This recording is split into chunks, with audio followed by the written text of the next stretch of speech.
di lapangan alun-alun Kasunanan Solo menggelar kegiatan rutin tahunan yakni Pasar Malam Sekaten di lapangan alun-alun Kidul, Alkid, atau Selatan, mulai Sabtu, 19 April 2025, malam nanti. Namun belum lama ini rencana penyelenggaraan pasar malam tersebut tuai sorotan dari berbagai pihak, salah satunya netizen. Meski ada yang menyambut gelaran pasar rakyat tersebut, namun ada juga yang menyayangkan penyelenggaraan Sekaten 2025 diadakan di salah satu kawasan cagar budaya yang baru beberapa bulan lalu selesai direvitalisasi. Bahkan pembahasan mengenai Sekaten yang digelar di Alkid Keraton Solo juga sempat mencuat di media sosial. Tak sedikit netizen yang khawatir kegiatan pasar malam tersebut bisa kembali mengotori dan merusak kawasan cagar budaya milik Keraton Solo itu. Dalam unggahan video reels Instagram dari akun Agenda Solo, Senin, 14 April 2025, lalu misalnya, video yang menunjukkan keadaan lapangan Alkid yang mulai dipasangi tenda-tenda pedagang dan wahana permainan pasar malam terdapat komentar pro dan kontra. Salah satunya adalah kekhawatiran netizen atas kondisi Alkid yang sudah direvitalisasi itu bakal kembali kotor, rusak, hingga kumuh imbas. Keraton Kasunanan Solo menggelar kegiatan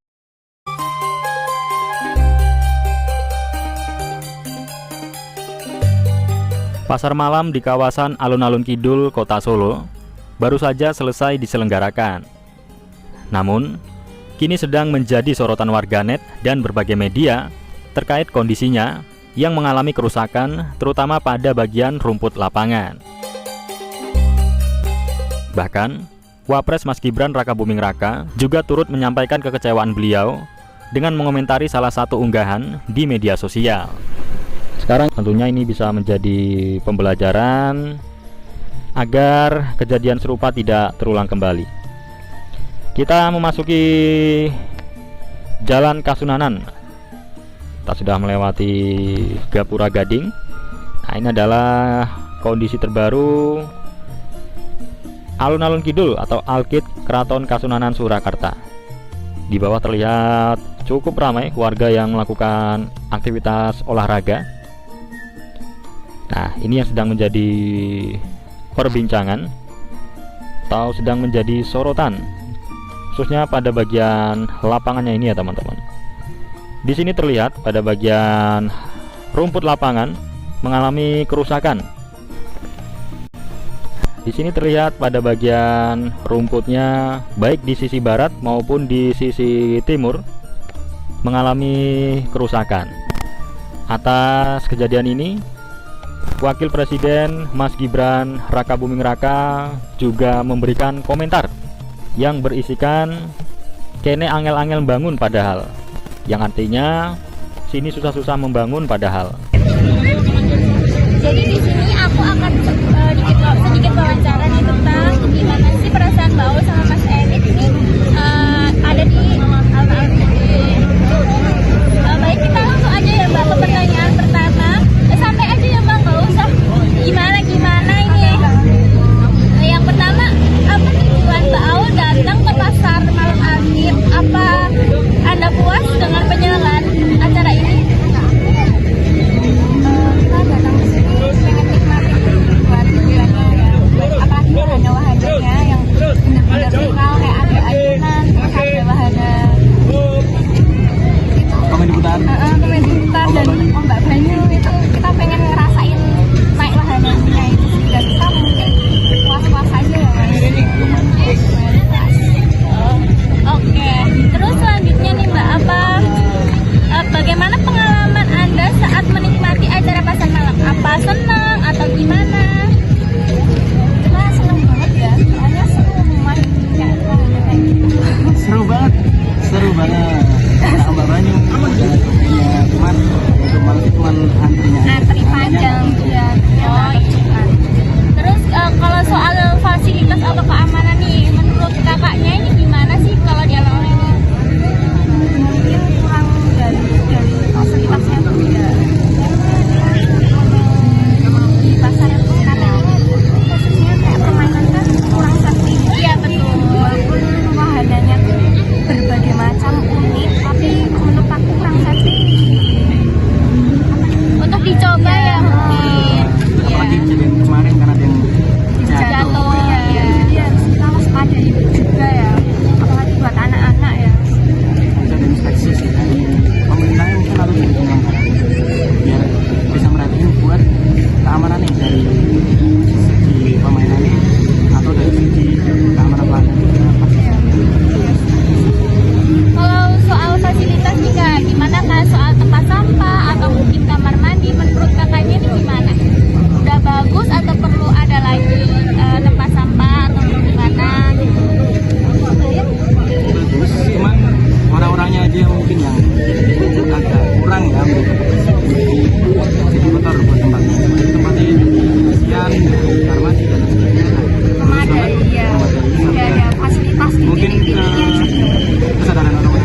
ngasih apa ya namanya, klarifikasi tentang sampah ini gitu. Terus pertanyaan selanjutnya ya, pertanyaan terakhir nih Kak. Jika acara serupa diadakan lagi, apakah Anda berminat datang kembali dengan catatan apa? Berminat kalau sajinya ditambahin terus apa lagi ya?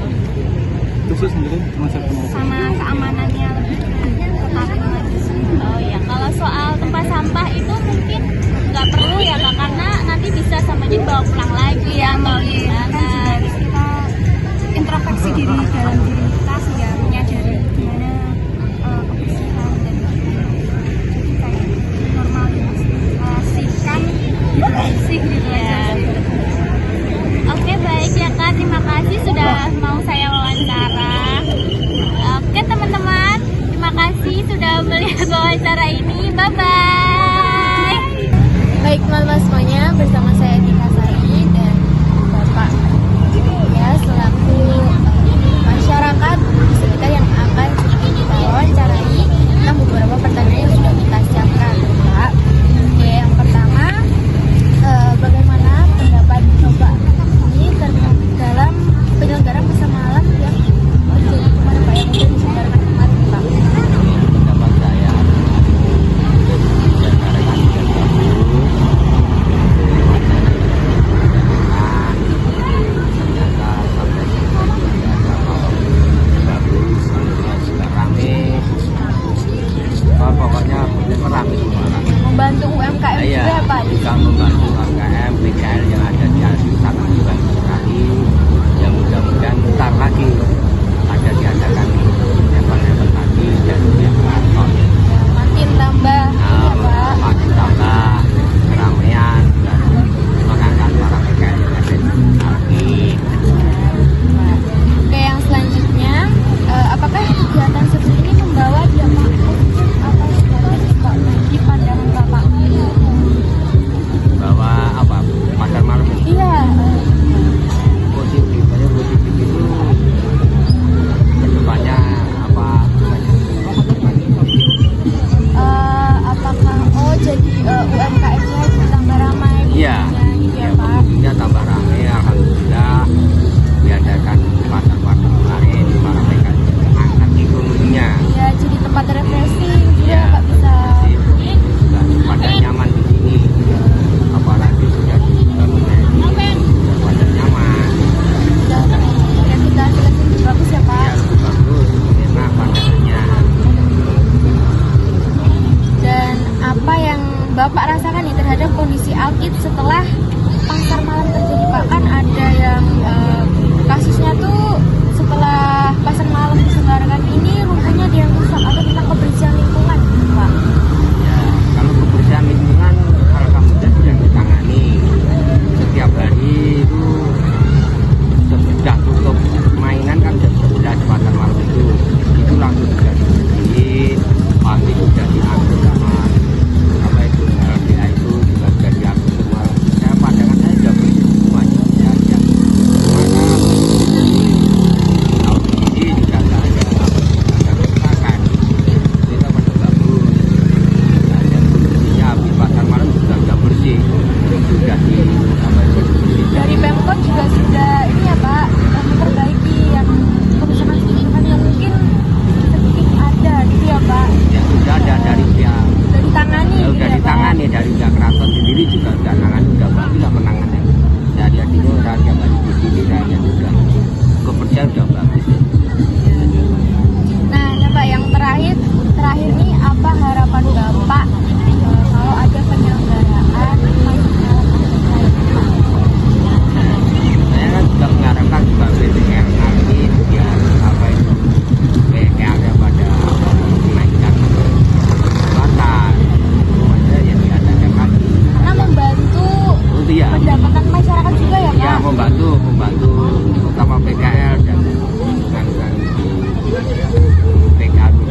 dari Bank Indonesia dan ini dengan Mas yang secara dibalik.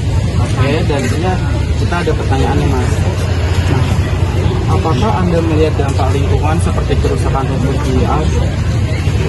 Kurang sih, karena pedagang yang di pinggiran. Nah, selanjutnya ada pertanyaan juga, yaitu apa yang dilakukan untuk menjaga kebersihan di area Alp? Kayak buat pedagang rutin atau area-area siap pulang. Oke. Nah, kalau ini bagaimana pendapat Anda tentang tanggung jawab penyelenggaraannya? Tanggung jawab. Dan ada harapan apa Mas, dan ada saran Anda untuk acara serupa ke depannya? Acara ke depannya kalau ada event-event atau pasar baru gitu. Buat event kayak malam Iya. ya tertib aja. Makasih Mas. Halo, perkenalkan nama saya Serika Darina dan saya di sini sedang berada di Dinas Lingkungan Hidup. Saya di sini bersama Bapak Pak Andreas. Ya, Pak izin meminta waktunya sebentar untuk mewawancarai terkait kasus sampah yang ada di alun-alun Pasar Malam itu. Langsung saja ke pertanyaan yang pertama.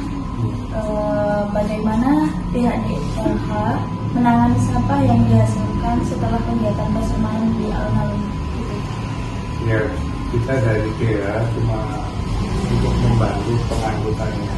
Jadi untuk siarnya sendiri dari pihak panitia yang membersihkan di lingkungan sekitar pasar malam, dari DLH baru untuk pengangkutannya. Perfect.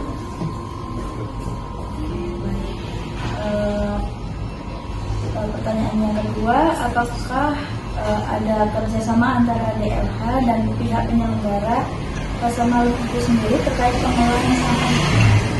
Untuk kerjasama cuma itu pengangkutannya. Oke, iya. Oke, baik. Apakah pihak DLH memiliki program edukasi kepada pedagang dan pengunjung pasar malam mengenai pentingnya menjaga kebersihan lingkungan? Yang pasti DLH untuk mengimbau para penjual dan yang datang di pasar malam untuk selalu menjaga kebersihan.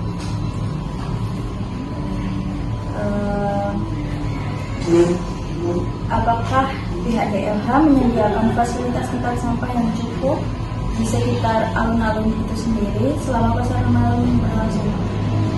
Dari pihak panitia sendiri yang menyiapkan tentang sampah itu dengan respect. Apakah tantangan terbesar yang dihadapi pihak DLH dalam menjaga kebersihan alun-alun pasca pasar malam? Tantangan terbesar yaitu tidak sadar karena kurang, kadang sampah itu sampai istilahnya terbang kena angin misalnya gitu. Pertanyaan yang terakhir, apakah langkah ke depan untuk yang akan dilakukan pihak DLH untuk meningkatkan kesadaran masyarakat? Ya, kita cuma selalu mengimbau untuk masyarakat dan pihak penyelenggara untuk selalu menjaga kebersihan itu. Baik, terima kasih atas waktunya Pak. Sekian wawancara dari saya dan dari pihak DLH, terima kasih atas waktunya. Terima kasih Pak. Kita bicara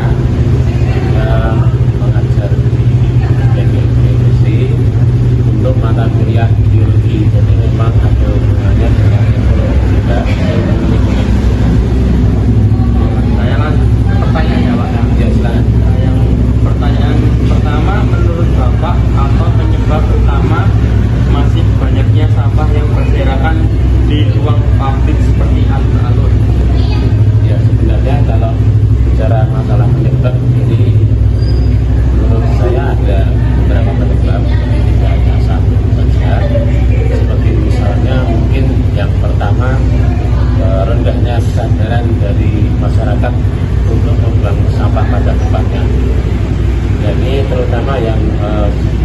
pribadi memprihatinkan karena kalau sudah kesadarannya rendah di misalnya tempat pembuangan sampah pun juga tidak mau. Tapi seperti saya katakan tadi, ini bukan satu-satunya bab, seperti yang lainnya yang mungkin karena pengolahan sampah itu sendiri juga masih belum maksimal, dan juga mungkin keberadaan tempat sampah itu juga belum berada di titik-titik yang semestinya mungkin.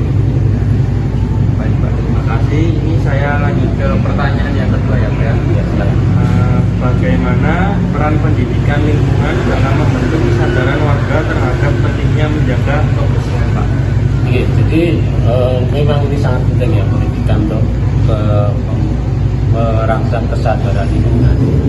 Utama ini bisa dilakukan di sekolah-sekolah dengan cara langsung, artinya tidak hanya teori saja dijelaskan ini kalau membuang sampah sembarangan menyebabkan banjir dan sebagainya, tapi langsung dipraktekkan. Jadi misalnya anak-anak atau siswa diminta untuk membersihkan sampah di halaman, kemudian membuang sampah di tempatnya, dipraktekkan langsung pokoknya biar bisa merasakan langsung oh ini ternyata memang kesadaran ini penting. Baik, selanjutnya pertanyaan yang ketiga, bagaimana Bapak menilai aktivitas kebijakan pengolahan sampah oleh pemerintah Kota Surakarta, khususnya di area publik seperti di alun-alun Kidul? Jadi kalau menurut saya pemerintah kota sudah berusaha dalam artian mereka sudah berusaha untuk menyediakan tempat pembuangan sampah, kemudian untuk pengelolaan sampah jika sampah itu diambil pada waktunya, kemudian dibuang ke tempat-tempat buangan air dan sebagainya. Cuma ya kebijakan seperti ini dan usaha seperti ini juga perlu dukungan dari kita semua ya. Jadi alangkah baiknya kalau kita semakin meningkatkan kesadaran untuk membuang sampah pada tempatnya, dan juga mungkin untuk pengelolaan sampah itu juga bisa lebih maksimalkan sehingga tidak ada sampah-sampah yang muncul gitu ya, habis mungkin disimpan begitu dan sebagainya. Baik Pak, kita lanjut ke pertanyaan selanjutnya yang terakhir. Apa saran Bapak untuk pemerintah Kota Surakarta dalam mengatasi masalah sampah ini secara berkelanjutan? Ya, jadi untuk sekedar ya masukan saja mungkin ya bisa dipertimbangkan.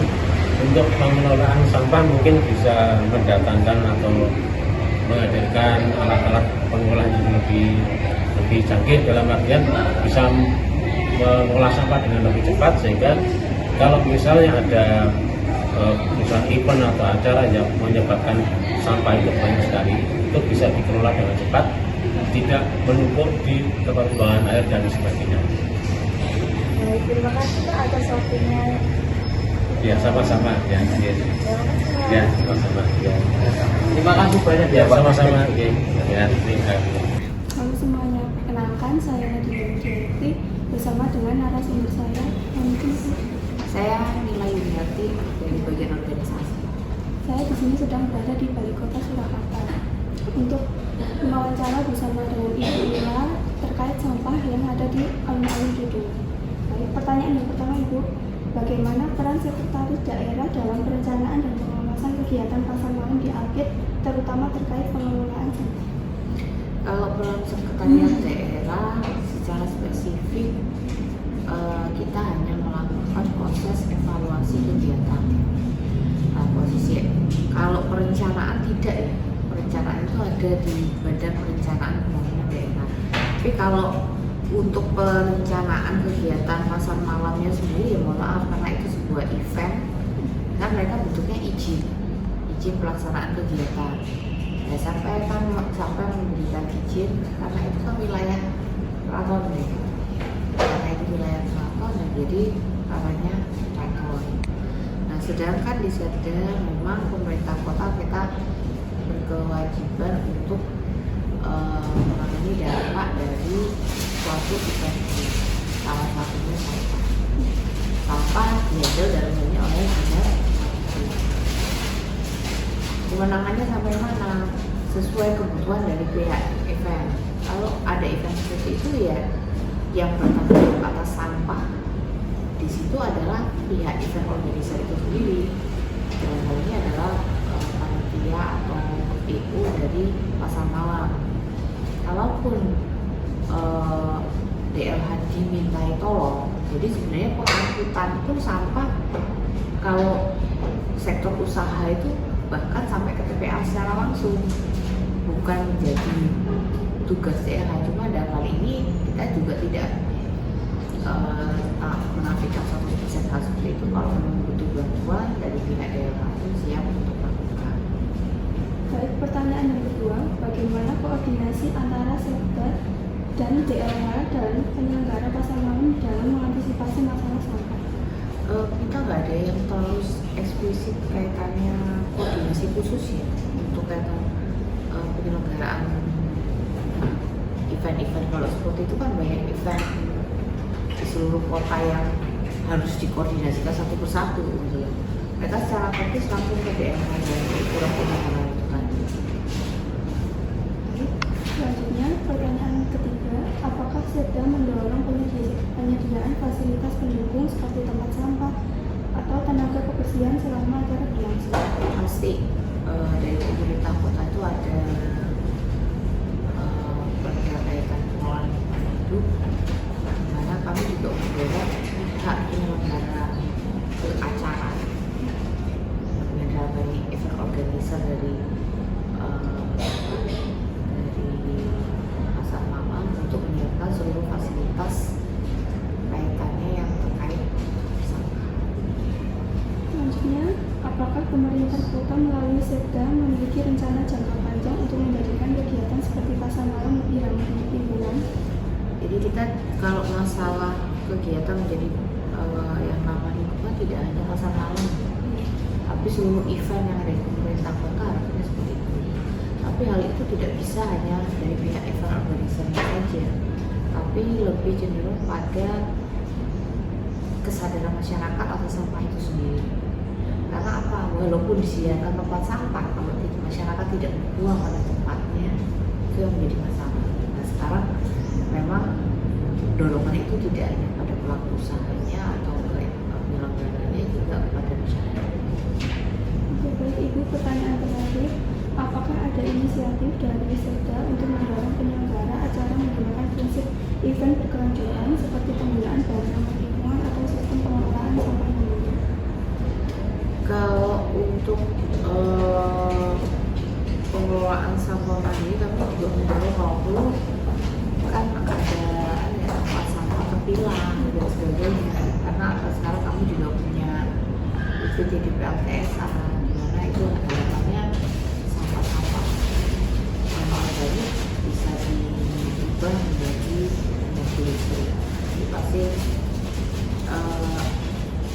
untuk inisiatif di Sekda, kami sebagai penyusun kebijakan, kami menyusun regulasi, kami memfasilitasi atau mendorong regulasi kaitan perbaikan. Sekian wawancara saya bersama dengan Ibu Mila. Terima kasih. Sama-sama. Hai teman-teman, jadi di sini kita akan menyimpulkan analisis kasus hasil dari tugas proyek kita. Jadi pertama kita ada pendapat dari Kak Jaguar. Silakan Kak Jaguar. Oke. Jadi kalau menurut pendapat pribadiku ya Gus ya, masalah sampah yang kita angkat kemarin di alun-alun Kidul itu karena aturan dan normalnya sangat kurang. Jadi orang-orang tuh seenaknya buang sampah sembarangan. Terus kalau menurut teori Durkheim bilang kalau ketertiban masyarakat itu tergantung sama norma dan sanksi yang berlaku. Nah karena nggak ada yang negur, ya orang jadi cuek sama seenaknya sendiri buang sampah sembarangan. Itu kalau dari menurut Aku mau nambahin ya dari pendapat aku sendiri karena pendapat kita itu hampir menyimpang, hampir sama gitu. Jadi menurut saya sendiri itu bukan sepenuhnya kesalahan dari pihak enterprise berkarya atau Dianari atau Sukarya itu entah apalah itu, karena kami sebagai pengunjung itu harusnya mempunyai tanggung jawab atas sampah kita sendiri. Sebenarnya masalah buang sampah itu kan simpel ya teman-teman. Nah, jadi pengunjung itu harus bertanggung jawab atas sampahnya sendiri seperti itu. Mungkin ada pendapat lain dari Mbak Dila, silakan. Kalau menurut aku, orang-orang yang buang sampah sembarangan itu udah jadi kebiasaan mereka. Mereka nggak mikirin jangka panjangnya, cuma mikirin praktisnya aja. Nah, karena banyaknya yang buang sampah sembarangan ini, mereka banyak juga yang jadi ikut-ikutan. Mungkin mereka bakal berubah kalau ada peraturan yang ketat, sama ada yang ikut secara langsung. Oke, selanjutnya dari Mas Ridwan mungkin ada tambahan atau Kalau gimana? menurut saya yaitu pendapat saya yaitu saya melihat kalau Alun-Alun Kidul itu adalah tempat yang umum banyak banget orang-orang yang datang dan pergi karena nggak ada sistem pengawasan yang ketat dan komunitas itu tetap di situ dan lingkungannya jadi nggak teratur. Itu pendapat saya. Dari kubu sini ya mungkin Mbak Etika, gimana pendapat kamu? Kalau dari saya, buang sampah sembarangan itu bisa dibilang sudah jadi kebiasaan yang tidak dianggap salah, padahal jadi menyimpang. Dan karena orang-orang di sekitarnya mungkin juga cuek, jadi kelihatannya itu sudah biasa aja, kegiatan yang udah dibiarkan aja gitu. Harusnya ya lingkungan sekitar ini harus lebih aktif atau menegur atau memberikan contoh yang baik ke depannya. Selanjutnya dari Mbak Atta, silakan. Kalau pendapat dari saya itu orang-orang membuang sampah sembarangan di pasar malam itu karena mereka nggak punya ikatan dengan tempat itu. Kan mereka cuma datang sebentar, jadi nggak peduli juga. Kalau ngikutin dari teori Travis Hirschi, orang itu bakal peduli dengan aturan itu karena mereka punya ikatan dengan lingkungannya. Jadi menurut aku kita harus punya rasa peduli sama tempat umum. Misalnya lewat kegiatan bersih-bersih bersama atau sosialisasi secara rutin. Jadi inti dari kasus ini tuh bukan hanya kesalahan sepihak saja. Jadi kesalahan semua orang juga. Jadi kita itu harus bertanggung jawab atas sampah kita yang kita bawa kemanapun. Jangan buanglah sampah sembarangan, seperti itu ya teman-teman.